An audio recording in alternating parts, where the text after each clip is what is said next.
ধনু রাশি মার্চ মাস ২০২৬ সাল। এই মাস আপনাদের কেমন যাবে? বৃহস্পতি সরাসরি জীবন ঘুরতে শুরু। একজন ব্যক্তি যে কাজ করুন না কেন, তার কাছে ব্যক্তিত্বটাই কিন্তু আসল। মনে রাখবেন, ব্যক্তিত্বের মধ্যে অনেক কিছু জানা যায়, বোঝা যায়। তাই এই যে বৃহস্পতি গ্রহ দীর্ঘদিন ধরে অবস্থান করে আছে রাশি থেকে আপনার সপ্তম ঘরে, জ্যোতিষশাস্ত্র অনুসারে যেমন একজন ব্যক্তির কাছে ব্যক্তিত্বটাই আসল, তেমনি জ্যোতিষশাস্ত্র অনুসারে আপনার রাশির অধিপতি কোথায় আছে সেটা যথেষ্ট গুরুত্বপূর্ণ। কারণ এই রাশির অধিপতি ভালো স্থানে থাকলে মানসিকতার মধ্যে ভালো চিন্তাভাবনা, যে কোনো বিষয়ে আপনি যদি সমস্যায় পড়েন সেই সমস্যা কিভাবে সেখান থেকে নিজেকে সরিয়ে আনবেন, নতুন নতুন চিন্তাভাবনা মনের মধ্যে উত্তোলন বা একটি মানসিকভাবে আত্মতৃপ্তি নিয়ে কাজ করা, আত্মবিশ্বাসী হয়ে ওঠা, এগুলো অনেকটা নির্ভর করে রাশির অধিপতি গ্রহের অবস্থান।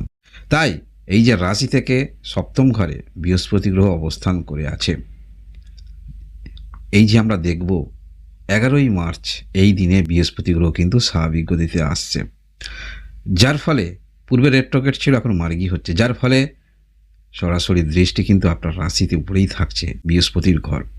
মানসিকতার মধ্যে পরিবর্তন আমরা দেখতে পাবো। পূর্বের যে কাজে নিয়ে আপনি টেনশন চিন্তিত রয়েছেন, সেই কাজের একটি নতুন পথ আপনার সামনে খুলতে চলেছে। সেটা হতে পারে আপনাদের দৈনন্দিন জীবনে কোনো কর্ম, যে কাজে ভালো ফিডব্যাক পাচ্ছেন না সেটা হতে পারে, বা পারিবারিক কোনো রকম কর্ম, সেটা নিয়েও কিন্তু আপনারা যারা চিন্তিত রয়েছেন তার একটি সমাধানে বা পরিকল্পনা করে আপনারা অগ্রগতি রাখতে পারবেন।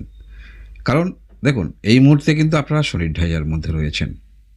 শনির ঢাইয়া কিছুটা বিব্রত করে, তবে এই যে বৃহস্পতি গ্রহ স্বাভাবিক গতিতে আসছে 11 তারিখ থেকে, যেমন আপনারা পজিটিভ মোটিভেশন নিয়ে সমস্ত কিছু ক্ষেত্রে এগিয়ে যেতে পারবেন, এবং পরবর্তী ক্ষেত্রেও কিছু যে বাধাগুলো আসছিল সেই বাধা অনেকটাই কিন্তু দমন হবে বলা যেতে পারে এই যে গ্রহের অবস্থান। বিষয়ে আরও বিস্তারিত আলোচনা করব, তবে অন্যান্য বিষয়গুলি জেনে রাখুন। শরীর স্বাস্থ্যের দিক থেকে বলতে হলে বড় ধরনের সমস্যা দেখাচ্ছে না, তবে কিন্তু আপনারা শনির ঢাইয়ার মধ্যে রয়েছেন, একটু টেনশানে থাকবেন। শরীর স্বাস্থ্য সমস্যা হলে ডাক্তারি পরামর্শ নেবেন। পড়াশোনার দিক থেকে বলতে হলে মনের মধ্যে অস্থিরতা আনবেন না, মনোযোগ রাখুন, যে মনোযোগ নিয়ে আপনারা পড়াশোনার মধ্যে রয়েছেন তার থেকে একটু বেশি রাখার চেষ্টা রাখুন। আপনাদের ভালোবাসার সম্পর্ক সেটি মধ্যমা বলা যেতে পারে। বিবাহিত জীবন অবশ্যই ভালো, কারণ এই বিবাহ আমাদের সপ্তম ঘর হিসাবে ধরা হয়ে থাকে। তাই যদি আপনাদের মধ্যে বিবাহ সম্পর্ক, আপনাদের মধ্যে দূরত্ব তৈরি হয়, সেই দূরত্ব আপনারা কিন্তু যোগাযোগ রাখতে পারেন, দূরত্ব আপনাদের কমে যেতে পারে বা সম্পর্কের উন্নতি হতে পারে। বিজনেস যারা করছেন, বিজনেস ক্ষেত্রেও কিন্তু ভালো সময়ের মধ্যে পড়ে গেলেন, এবং বহুমুখী চেষ্টা মনের মধ্যে যথেষ্ট থাকবে, এবং বিজনেস ক্ষেত্রের বিষয়ে আপনার কিন্তু আগ্রহ তৈরি হবে। যারা বেকার আছেন, বিজনেস ক্ষেত্রের মধ্যে উৎসাহ তৈরি হবে। কর্মের দিক থেকে বলতে হলে হ্যাঁ, এই মাসে হয়তো কর্মের পরিবেশ যেমন চাইছেন, যেখানে আপনি কর্মরত রয়েছেন, কিছুটা সেই পরিবেশ আপনি নাও পেতে পারেন মনের মতো।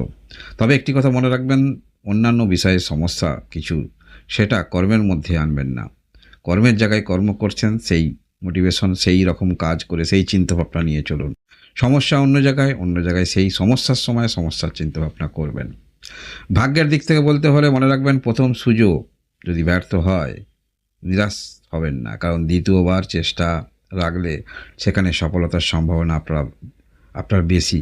কারণ পূর্বেই আমি বলেছি যে শনির ঢাইয়ার মধ্যে রয়েছেন, যে কোনো কাজের ক্ষেত্রে একটু বাধা আসতে পারে, তবে প্রথম চেষ্টাই যে আপনি সফল হলেন না সেখানে ছেড়ে দেবেন, নিরাশা সেটা কিন্তু আনবেন না। তাছাড়া গ্রহগত যে অবস্থান থাকছে, সেই মোটিভেশনটুকু আপনার মধ্যে থাকছে, যে কোনো কাজ বারংবার চেষ্টা করা, সেই কাজের একটি উৎস তুলে আনা, সেগুলো কিন্তু আমরা দেখতে পাবো। কারণ কি, কারণ সৃষ্টির সবথেকে মজবুত গ্রহ এটা, যখনই কারোর জন্মকুণ্ডলী বিচার করা হয়ে থাকে বৃহস্পতি গ্রহ কিন্তু দেখতে হয়। কারণ জীবনে বড় বড় সমস্যা আমাদের জীবনে আসে, জীবন থাকলে সমস্যা সমাধানও আছে। সমস্যা আসে, সেই সমস্যা কতটুকু আপনি উতরোতে পারবেন সেটা কিন্তু অনেকটা নির্ভর করছে বৃহস্পতি গ্রহের ওপরে। হ্যাঁ, বৃহস্পতি গ্রহ আপনার রাশির অধিপতি, চতুর্থ ঘরের অধিপতি, ভাইটাল দুটি ঘরের অধিপতি। তা সত্ত্বেও বৃহস্পতি গ্রহ জানবেন একটি শুভ গ্রহ। তাই এই বৃহস্পতি গ্রহের দেখতে হয় যে কোনো ক্ষেত্রে জন্মকুণ্ডলী বিচার করার সময়।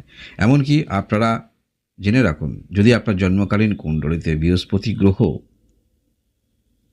এমন ঘরে আছে, ধরুন কোথায় 2টি অথবা 3টি গ্রহ কোথাও নেগেটিভিটি তৈরি করেছে, সেখানে যদি বৃহস্পতি গ্রহের দৃষ্টি থাকে তাহলে জানবেন সেই ঘরের নেগেটিভিটি অনেকটা কিন্তু কমে যাবে, দূর হবে।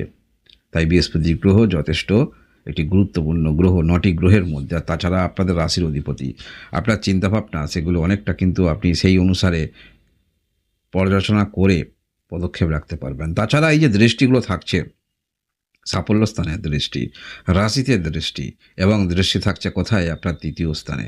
হ্যাঁ, এই মাসে আমরা দেখতে পাবো 3য় ঘরে রবি গ্রহ অবস্থান করে থাকবে, ছায়াগ্রহ তো রাহু অবস্থান করেই আছে, এখানে মঙ্গল থাকবে, এখানে বুধও থাকবে। তবে হ্যাঁ, মাসের 15 তারিখ পর্যন্ত এখানে কিন্তু রবি গ্রহ অবস্থান করে থাকবে। রবি গ্রহ অবস্থান যেহেতু মাসের 15 তারিখ পর্যন্ত থাকবে, এখানে একটি গ্রহণ দোষ তৈরি হচ্ছে। তবে এই যে গ্রহণ দোষে ততটা নেগেটিভিটি কিন্তু আপনাদের জীবনে আসবে না, কারণ বৃহস্পতি গ্রহের 9ম দৃষ্টি থাকছে 3য় ঘরে। আপনার মধ্যে যে কোনো কাজের ক্ষেত্রে নতুন যারা কোনো রকম শিখতে চাইছেন, সেই শিক্ষার ক্ষেত্রে প্রথম হয়তো কোনো একটি ক্ষেত্রে আপনি উৎসাহিত হয়ে সেখানে যেতে চাইছেন, পরক্ষণে আপনার মনে হবে না এটা আপনার ক্ষেত্রে ঠিক হবে না। এই যে বিচক্ষণতার পরিচয়, এটা যথেষ্ট আমরা দেখতে পাবো। এবং আপনাদের মধ্যে কিন্তু এই যে বিচক্ষণতার পরিচয় দিচ্ছেন, যে কোনো ক্ষেত্রে একটু কূটনৈতিক চিন্তাভাবনাও কিন্তু আপনার মধ্যে থাকবে। কোনো কর্মমুখী শিক্ষা বা কোনো রকম হার্ডওয়্যার, সফটওয়্যার, এই সমস্ত ইলেকট্রনিক্স গেজেট নিয়ে কোনো রকম কাজ করছেন, সেই ক্ষেত্রে যথেষ্ট আপনার ক্ষেত্রে ভালো বলা যেতে পারে। এই সমস্ত ক্ষেত্রে অবশ্যই নিজের নামের বিস্তার আপনারা করতে পারবেন। তাই বৃহস্পতি গ্রহ এই যে স্বাভাবিক গতিতে আসছে, বিজনেস ক্ষেত্রে নতুন নতুন চিন্তাভাবনা যেমন আপনাদের মধ্যে আসবে। এবং ইভেন এমনকি আপনি এই যে ভিডিও দেখছেন, আপনার বিবাহিত হয়ে থাকলে আপনার পার্টনার যদি কোনো রকম কর্মক্ষেত্রের মধ্যে থাকেন, সেখানেও পার্টনারেরও কিন্তু নামের ব্যাপ্তি বলা যেতে পারে, যে কোনো ক্ষেত্রেই যুক্ত রয়েছেন। হ্যাঁ, শনি গ্রহ আছে, 4র্থ ঘরে আছে, এটাই তো শনির ঢাইয়া চলছে। পারিবারিক কোনো বিষয়ে আপনারা যথেষ্ট চিন্তায় যদি থাকেন, ঘর বাড়ি ইত্যাদি ক্ষেত্রে চিন্তায় থাকেন, পারিবারিক কোনো বড় ফ্যামিলি, কোনো সম্পর্ক ভালো নয়, সেক্ষেত্রে চিন্তায় একটু নিয়ে আসতে পারে। তবে অতিরিক্ত কিছু টেনশন বা চিন্তা করবেন না, আপনারা কিন্তু কোনো একটি সমাধান বার করতে পারবেন।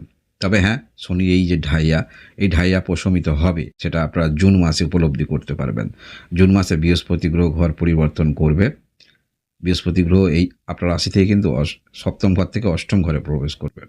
এখানে বৃহস্পতি গ্রহ উচ্চ, যার ফলে বৃহস্পতি গ্রহের দৃষ্টি থাকছে কোথায়? শনি গ্রহ যেখানে অবস্থান করে আছে। আর পূর্বেই আমি বলেছি, কোথাও যদি নেগেটিভিটি তৈরি করে, সেখানে শুভ গ্রহের দৃষ্টি থাকলে শুভত্ব পাওয়া যায় বা নেগেটিভিটি কমে যায়। তাই শনির ঢাইয়া কিছুটা হলেও প্রশমিত হবে। তাই এই মুহূর্তে এই যে বৃহস্পতি গ্রহ স্বাভাবিক গতিতে আসছে, আপনার চিন্তাভাবনার সঙ্গে যদি পরিকল্পনা সঠিক নিতে পারেন, তাহলে কিন্তু কার্যকরী ভূমিকা গ্রহণ করতে পারবেন। আর যতদূর দেখতে পাওয়া যাচ্ছে, আপনারা কিন্তু কার্যকরী ভূমিকা নিতে পারবেন। যারাই আপনারা ধনুরাশির রয়েছেন, ধনুরাশি নিজের মধ্যে আত্মবিশ্বাস বৃদ্ধি হচ্ছে, আত্মবিশ্বাসটাকে অবশ্যই কাজে লাগাবেন। এই মাসে আপনাদের গ্রহগত যে অবস্থান, এই বিষয়টা যথেষ্ট পজিটিভ সাইন ইন্ডিকেট করছে। চিন্তাভাবনার পরিবর্তন এবং মনের মধ্যে নেগেটিভ চিন্তাভাবনা দূর করে রেখে পজিটিভ চিন্তাভাবনা নিয়ে আপনারা অগ্রগতি রাখবেন, এবং এটাই আপনাকে অনেকটা মোটিভেশন দেবে এবং যে কোনো কাজের ক্ষেত্রে আত্মবিশ্বাস নিয়ে এগিয়ে গিয়ে সেই কাজ সম্পন্ন করতে পারবেন, যারাই ধনুরাশি রয়েছেন। এই হলো ধনুরাশি আপনাদের মার্চ মাস 2026 সালের মাসিক রাশিফল।